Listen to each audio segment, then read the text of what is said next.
Continuando aqui, desculpa, eu tive que fazer um corte porque eu tô tendo que gravar pelo celular. Mas vamos para a segunda parte agora, que é sobre a doação de leite materno e o banco de leite humano. Então, um pouco da história, né? O banco de leite humano ele foi criado com o intuito de ser um centro de referência para as nutrizes, né? Onde elas receberiam apoio e a orientação para a amamentação. Com o objetivo, principalmente, na época, de diminuir as perdas do leite, né, que ocorriam bastante devido ao desmame precoce.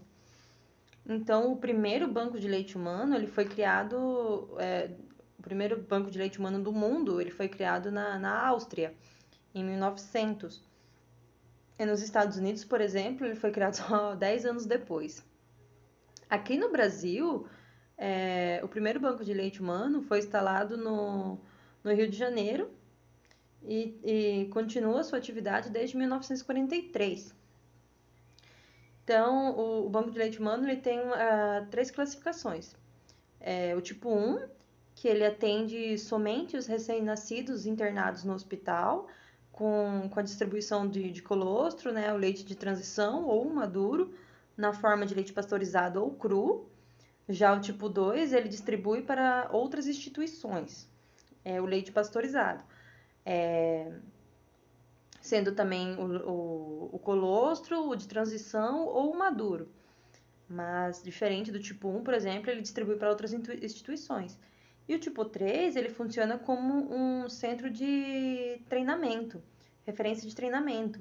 E eles fiscalizam os demais bancos de leite presentes nas regiões, né? E eles fiscalizam, né, os bancos de leites da região que estão desempenhados nas funções, principalmente do tipo 1 e tipo 2, né?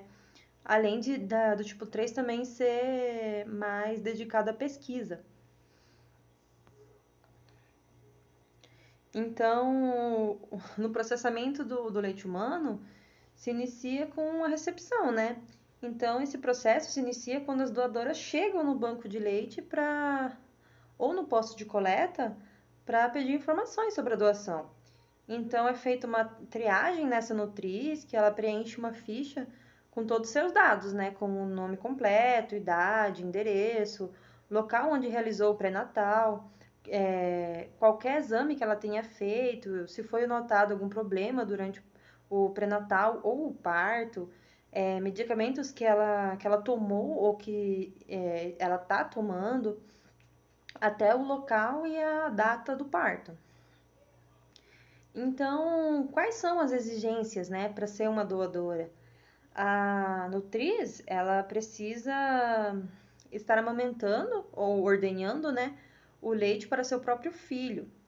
Ela deve produzir mais leite do que as exigências do filho, né? Então, o filho dela tem que estar satisfeito e se sobrar o leite, aí ela pode doar. Também ela não pode usar álcools ou drogas ilícitas e estar saudável, né? E também não pode fumar mais que 10 cigarros por dia. Então, falando um pouco sobre o processamento do leite humano, né? O processamento que é feito no banco de leite humano, né? Tem o preparo, o controle físico-químico, a pasteurização, o controle microbiológico e o armazenamento. Eu vou falar um pouco sobre cada um agora. Então, no preparo, a gente tem o degelo e o controle de qualidade, como sujidades, cor, off flavor. Então, eu vou explicar um pouco. O degelo, antes de se realizar, né, ele é feito antes de se realizar a pasteurização. Então, esse leite precisa ser descongelado. Então, ele é descongelado em banho-maria, com controle de temperatura. Então, a água tem que estar filtrada e a água tem que estar em torno de 40 graus. E o leite não pode passar da temperatura de 5 graus. Então, os frascos que vão para o banho-maria, eles devem ter o mesmo tamanho, né? E as tampas semi-fechadas. E a cada 5 minutos ele tem que estar. A, o frasco deve ser agitado, né? Para que o leite que tá na superfície, né? Entre em contato com o leite que ainda está congelado. Assim que o leite for descongelado, todos os frascos eles são colocados no banho de gelo de novo, para manter a cadeia fria, né? Como foi dito, essa temperatura não pode passar de 5 graus. O controle de qualidade, ele é feito após o descongelamento, né? São realizada a seleção e a classificação do leite,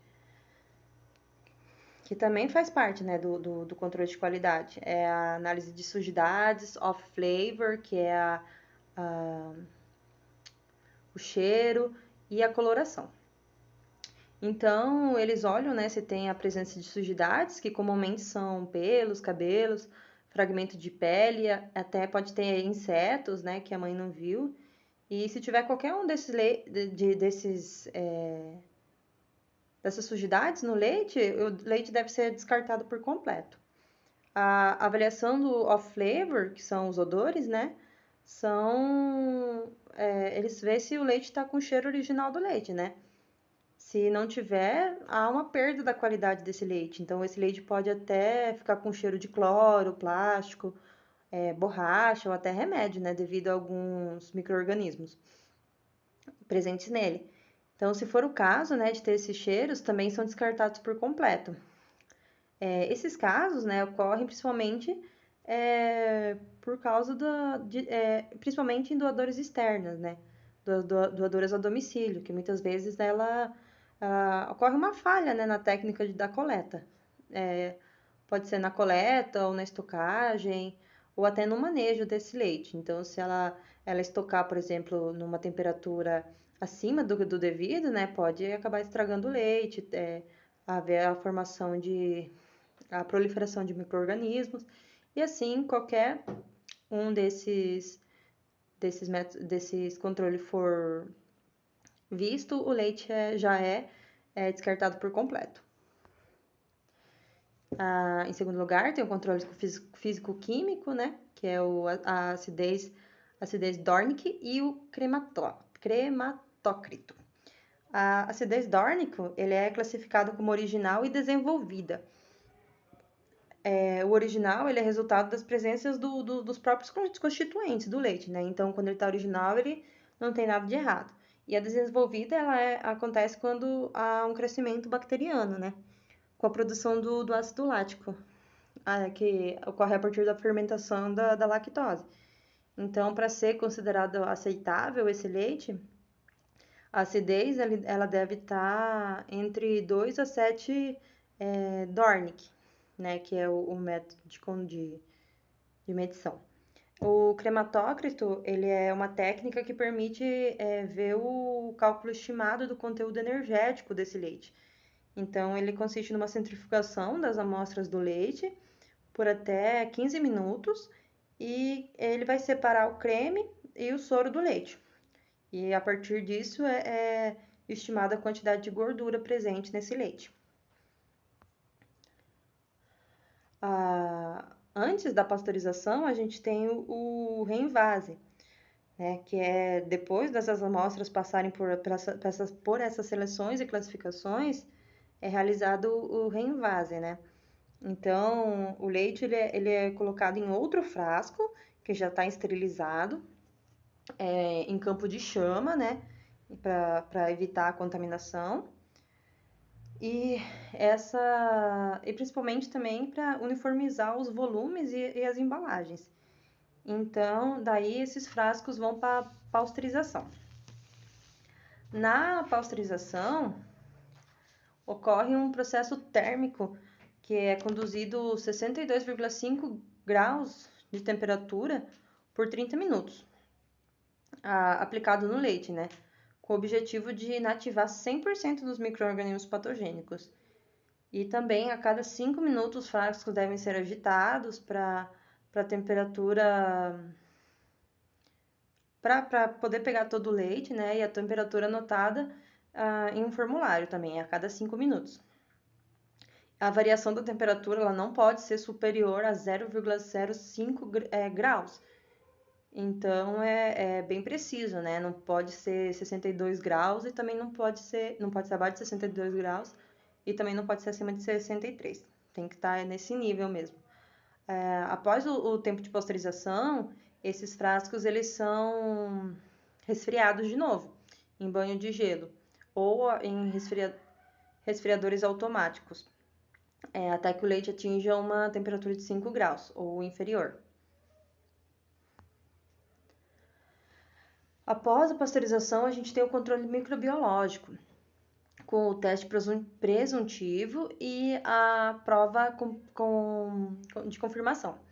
Então, no teste presuntivo, eles fazem um teste, né, para determinar a existência de coliformes totais no leite. Então, tem o principal objetivo, né, a garantia da qualidade, né, desse alimento, né, do leite, principalmente nas distribuidoras, né, do banco de leite. Então, os tubos, eles são incubados a 36 graus por 24 ou até 48 horas. Então, após esse tempo, ele é observado se há presença de gás no interior, né? Se tiver a presença de gás, ele caracteriza um resultado positivo desse teste. E se o teste der positivo, deverá ser feita a prova confirmatória, obrigatoriamente.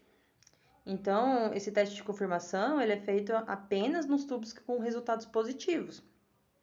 E é feito a coleta novamente, passando pelos processos que já foram feitos, fazem de novo e são inoculados do mesmo jeito do primeiro teste.